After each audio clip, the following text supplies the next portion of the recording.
W dzisiejszym filmie pokażę Wam 5 kluczowych rzeczy, które zrewolucjonizują Wasze szycie ze sznurka i sprawią, że efekt końcowy przyrośnie Wasze najśmielsze oczekiwania.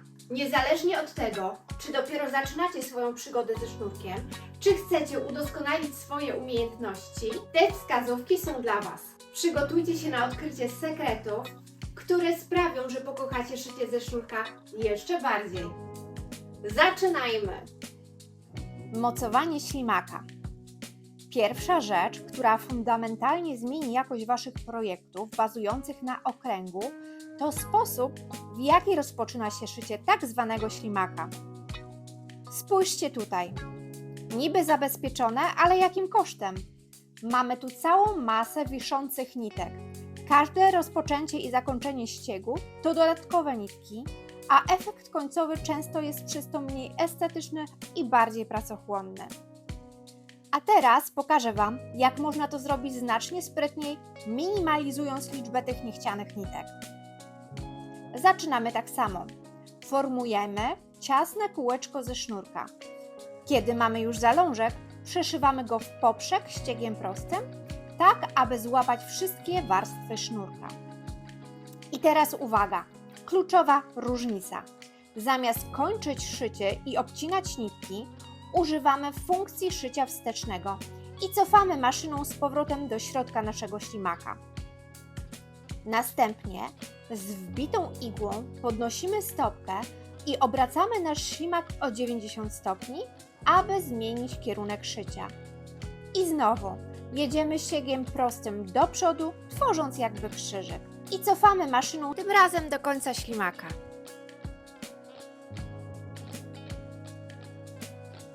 Takie szycie w przód i w tył powtarzamy kilka razy.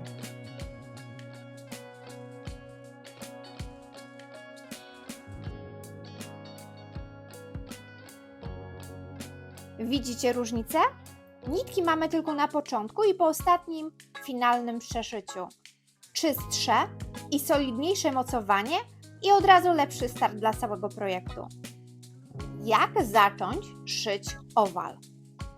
Początek szycia owalu bywa prawdziwym wyzwaniem. Jednym ze sposobów jest prowadzenie początkowego odcinka przy pomocy różnych narzędzi. Niestety to rozwiązanie jest ryzykowne, grozi pęknięciem igły, a w konsekwencji nawet uszkodzeniem oka. Poza tym nie jest to wcale takie proste. Mam dla Was 2 sprawdzone sposoby, które pozwolą bezpiecznie i estetycznie rozpocząć szycie owalu. Sposób numer 1. Zaczynamy od drugiego końca. To bardzo intuicyjny sposób, który pozwala ominąć najtrudniejszy etap szycia owalu. Zamiast zaczynać od wierzchołka, zacznijcie po prostu od drugiego końca.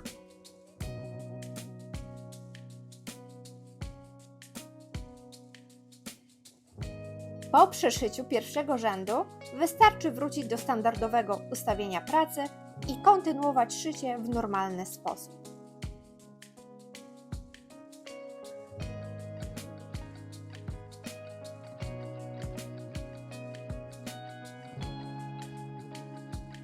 Sposób numer 2.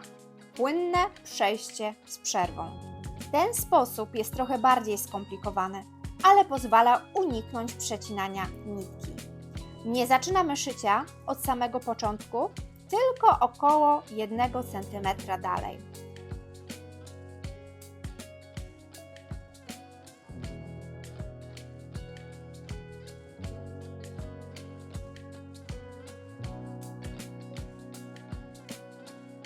Gdy, zawracając, zbliżamy się do niezszytego elementu, podnosimy stopkę i przeskakujemy na rząd po lewej stronie.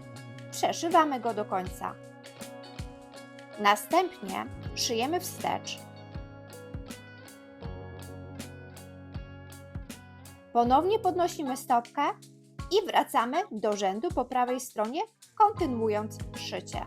Ta metoda pozwala na płynne i estetyczne zszycie początkowego fragmentu, eliminując trudności z szyciem wierzchołka. A co, gdy skończy się nitka w bębenku? To zmora każdego szyjącego, nagle kończąca się nitka w bębenku. Ale nie ma co panikować. Wystarczy przeciągnąć nitki na lewą stronę. Jeśli nitki są za krótkie, to można trochę spróć ściek i nie ma co się martwić, że nitki puszczą, bo sami zobaczcie, jak czasami ciężko jest je wyciągnąć. I zawiązać supełek.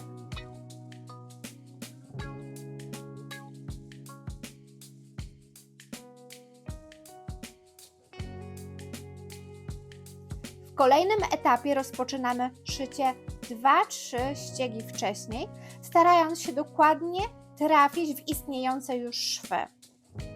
Jeśli Twoja maszyna posiada automatyczne mocowanie pierwszego ściegu, to masz ułatwione zadanie. Jeśli jednak nie ma tej funkcji, możesz pozostawić na początku dłuższe nitki i przy nadarzającej się okazji przeciągnąć je na lewą stronę i tam również zawiązać supełek. Zgrabne łączenie sznurków. Koniec sznurka w połowie projektu? A może chcesz zmienić kolor?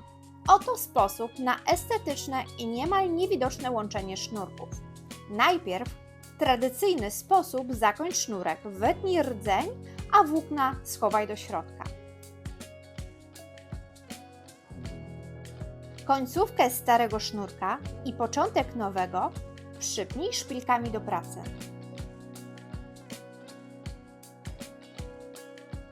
I kontynuuj szycie zygzakiem.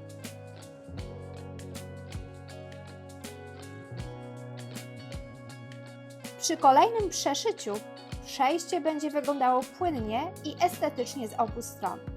Jeśli masz ochotę, możesz zabezpieczyć je gęstym zygzakiem, ale zazwyczaj nie jest to konieczne, ponieważ takie łączenie jest wystarczająco trwałe.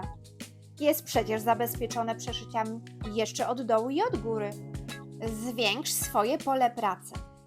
Szycie dużych projektów bywa wyzwaniem, szczególnie gdy praca zaczyna opadać poza maszynę. To może prowadzić do zniekształceń i falowania pod wpływem jej ciężaru. Jest na to prosty sposób. Zwiększ pole robocze wokół swojej maszyny, układając książki lub inne stabilne przedmioty na tej samej wysokości co blat maszyny. Tworzy to powiększoną powierzchnię roboczą, na której Twój projekt będzie leżał płasko. Dzięki temu unikniesz naprężeń i zniekształceń, a prowadzenie pracy, zwłaszcza przy dużych rozmiarach, stanie się o wiele łatwiejsze i przyjemniejsze. Projekt nie będzie wisiał poza maszyną, co jest kluczowe dla zachowania jego kształtu. To niby nic, a robi ogromną różnicę. Mam nadzieję, że te fakty na temat szycia sznurka okażą się dla Was pomocne. Jeśli macie jakieś pytania, sugestie, to koniecznie piszcie w komentarzach i do zobaczenia w kolejnych filmach.